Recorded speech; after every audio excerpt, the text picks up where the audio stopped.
Hi guys, मैं हूं शांतनु और रिव्यू शुरू करने से पहले एक बात स्पष्ट तरीके से मैं बोल देता हूं और वो ये है कि पठान वाला टाइम नहीं है, अब है जवान वाला टाइम। मेरे कहने का ये मतलब है कि भैया जब पठान आई थी, शाहरुख साहब 4 साल के बाद स्क्रीन पे आ रहे थे तो एक बहुत बड़ा नॉस्टैल्जिक फैक्टर था, बहुत बड़ा ये फैक्टर था कि भैया शाहरुख को देखना है स्क्रीन पर। तो तब इग्नोर कर दी गई कि कहानी कैसे थी कैसे नहीं थी। लेकिन जवान में लोगों की नंबर 1 डिमांड ये थी शाहरुख साहब से और उनकी टीम से कि भैया हाँ, मास मसाला है ठीक है, स्टार फैक्टर है ठीक है, लेकिन क्या इस पिक्चर की कहानी बहुत अच्छी होगी? क्योंकि कहानी अगर अच्छी होगी तभी ये फिल्म चलेगी। तो कहानी कैसी है और भी क्या क्या है इस फिल्म के अंदर, मैं तुम्हारे को आज सब कुछ बताऊंगा ब्रूटली ऑनेस्ट तरीके से, विदाउट एनी शुगर कोटिंग, इन ऑनेस्टी से।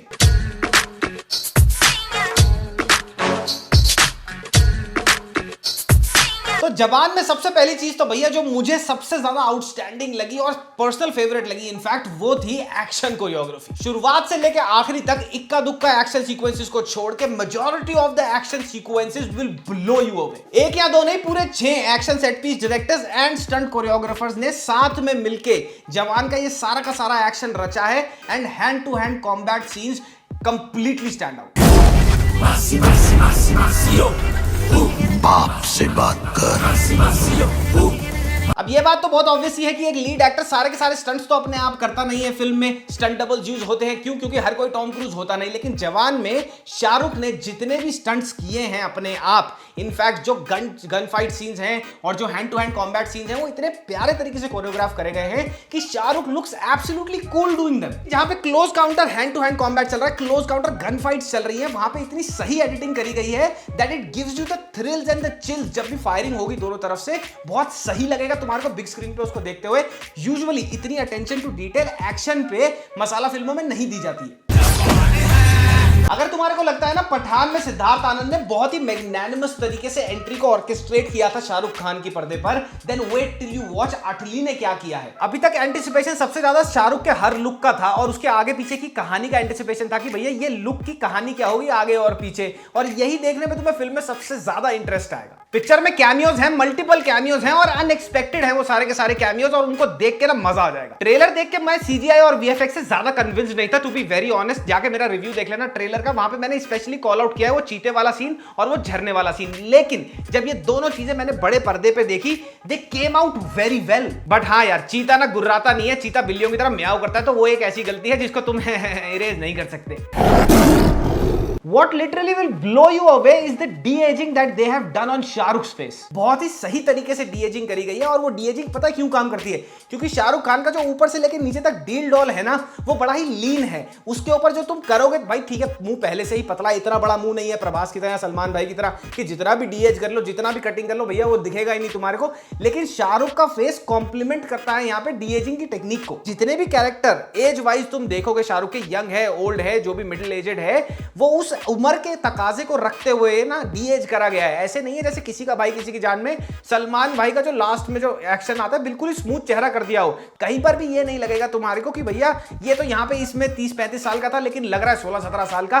तो ऐसी भद्दी डी-एजिंग नहीं है। ये बाल असली है कि आपने हेयर डाई किया? फिल्म में सीजीआई और वीएफएक्स की जो ओवरऑल फील है ना, वो और ज्यादा इनहेंस हो जाती है। क्यों? क्योंकि एटली ने बड़े ही स्टाइलिश तरीके से सारे के सारे कलर पैलेट्स को रोटेट किया है फिल्म के अंदर। मतलब वीएफएक्स, सीजीआई और सारे के सारे जो सराउंडिंग एनवायरनमेंट्स हैं, कलर्स इतने अच्छी तरह चूज करे गए हैं और एनवायरनमेंट को सीजीआई के अंदर ब्लेंड बहुत अच्छी तरह करा गया है। क्योंकि तुम्हारे को जो दिखेगा ना, यू वुड बी लाइक कि हाँ यार यहाँ पे दिमाग लड़ा के वीएफएक्स और सीजीआई किया गया है। जस्ट बिकॉज एक मसाला फिल्म है, एक स्टार पार है यहाँ पे, उसकी वजह से छोड़ देते हैं, रफा दफा कर देते हैं, ऐसा फील नहीं आएगा। बिना कोई भी स्पॉइलर दिए मैं तुम्हारे को कहानी के बारे में फिल्म की यही बता सकता हूं कि भैया लड़कियां सेंटर पॉइंट पे हैं कहानी की। पिक्चर के अंदर कहानी जितने भी इश्यूज को तुम्हारे से डील करती है, तुम्हारे को डील करती हुई दिखेगी स्क्रीन पे, वो सारे बहुत ही इंपॉर्टेंट सोशियो पॉलिटिकल इश्यूज हैं।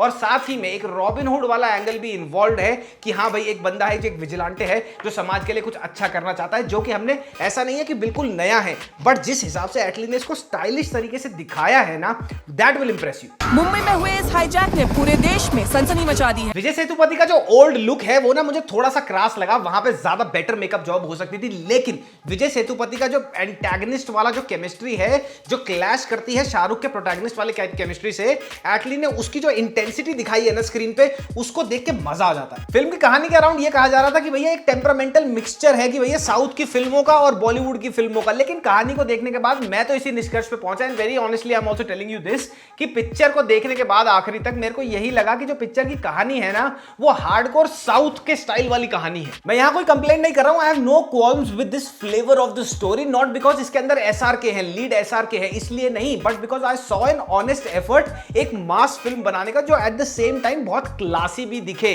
मतलब ऐसा नहीं है कि भैया मास के नाम पे कुछ भी हो रहा है फिल्म के अंदर, Atlee has done a very honest effort here. चलो आउटस्टैंडिंग है, लेकिन BGM, I think BGM Anirudh के करियर का one of the best BGMs में से काउंट हो सकता है इजीली।